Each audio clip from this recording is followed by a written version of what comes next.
नमस्कार, मैं मोनिका सिंह, सहायक आचार्य संगीत गायन BDM girls municipal degree college Shikohabad से।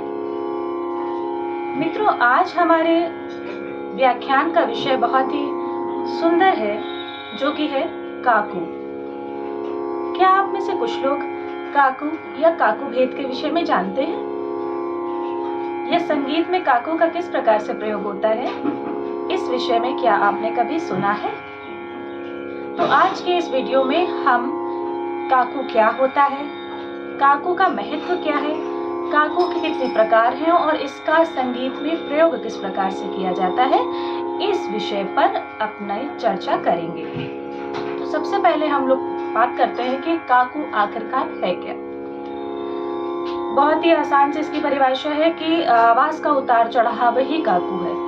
अंग्रेजी में इसे वॉइस मॉड्यूलेशन कहते हैं। क्योंकि अब काकू का प्रयोग क्यों किया जाता है? क्योंकि अगर हम कोई भी चीज आपके समक्ष रख रहे हैं और उसको बिल्कुल फ्लैट वे में बोले, अपने बिल्कुल भी आवाज में उतार चढ़ाव ना करें, अपने भाव भंगिमा जो जा रही है उसके अनुसार हमारी ध्वनि ना हो, तो कैसा लगेगा? बहुत ही मोनोटोनस सा हो जाएगा और मैं बिल्कुल भी आपको अपने प्रति आकर्षित नहीं कर पाऊंगी, ना ही मेरा लेक्चर आपको समझ में आएगा और आप बहुत ही बोझिल महसूस करेंगे। तो आवाज का उतार चढ़ाव भाव के प्रगटीकरण का बहुत बड़ा साधन होता है। इसीलिए काकू का संगीत में बहुत बहुत बहुत महत्व है। इसके जो प्रकार हैं वो 6 प्रकार शारंग देव जी ने अपनी पुस्तिका में बताए हैं, अपने ग्रंथ में बताए हैं। उसमें 6 प्रकारों में उन्होंने मुख्य रूप से स्वर काकू, राग काकू, अन्य राग काकू, यंत्र काकू, देश काकू और क्षेत्र काकू के विषय में बताया है। वैसे तो 4वीं शताब्दी का लिखा गया ग्रंथ नाट्य शास्त्र, जिसमें भरत मुनि ने काकू के 2 भेद, साकांक्ष और निराकांक्ष काकू के बारे में भी बताया है, और यह उन्होंने अपने नाट्य शास्त्र के 16वें अध्याय में इसका बहुत ही विशद वर्णन किया है।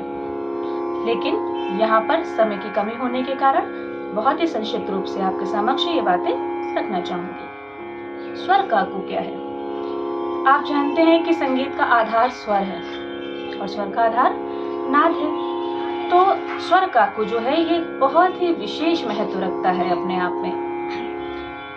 जब भी स्वर बदलेगा तो काकू स्वयं ही परिवर्तित हो जाएगा।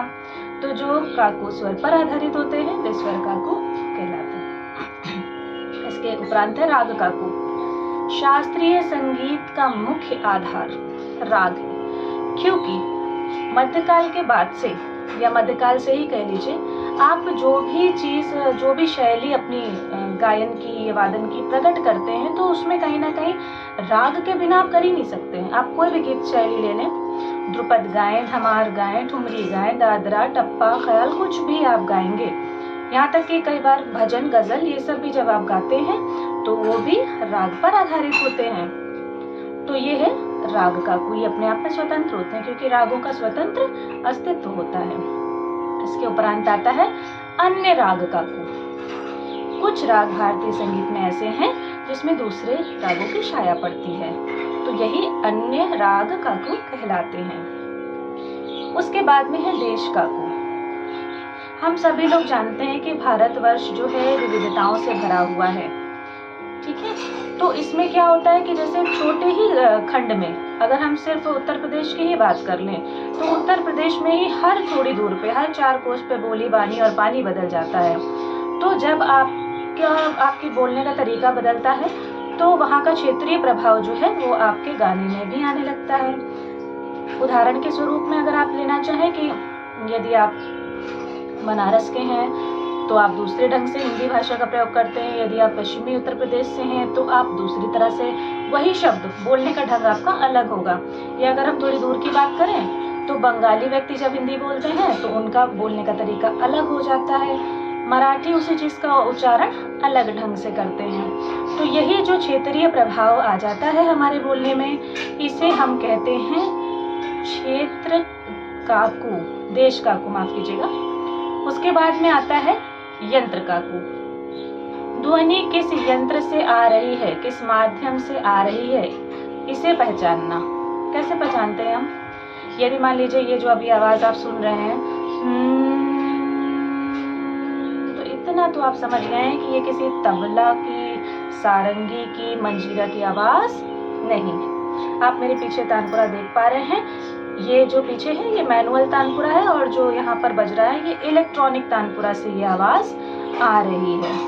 तो कहने का मतलब यही है कि यंत्र काकू ये है, इसका मतलब ये है कि आवाज़ किस माध्यम से आ रही है। छठा और अंतिम है क्षेत्र काकू। क्षेत्र का तात्पर्य यहाँ शरीर से लगाया गया है कि ये जो मतलब मानव शरीर है, या जैसे हम कहेंगे कि कोई फीमेल गा रही है या कोई मेल गा रहा है या कोई बालक गा रहा है, बालिका गा रही है, ये हम कैसे पता लगाते हैं? तो ये हमारा जो है क्षेत्र काकू, क्षेत्र को यहाँ शरीर से संबंधित बताया गया है। तो ये हो गए हमारे काकू के 6 प्रकार।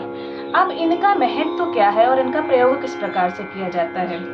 देखिए, साहित्य को सार्थक बनाने के लिए हमें उसमें भाव डालने पड़ते हैं। जैसे कि एक ही शब्द के जब हम 9 रसों को प्रकटीकरण करने में सक्षम हो सकते हैं, तो किस प्रकार से? काकू के प्रयोग से ही। जैसे अगर हमें किसी को कहना है कि उसे आज्ञा देनी है कि जाओ, तो हम कहेंगे जाओ। और अगर हमें किसी से नज़ाकत से कहना है, नायिका नज़ाकत से कह रही तो कहेगी जाओ।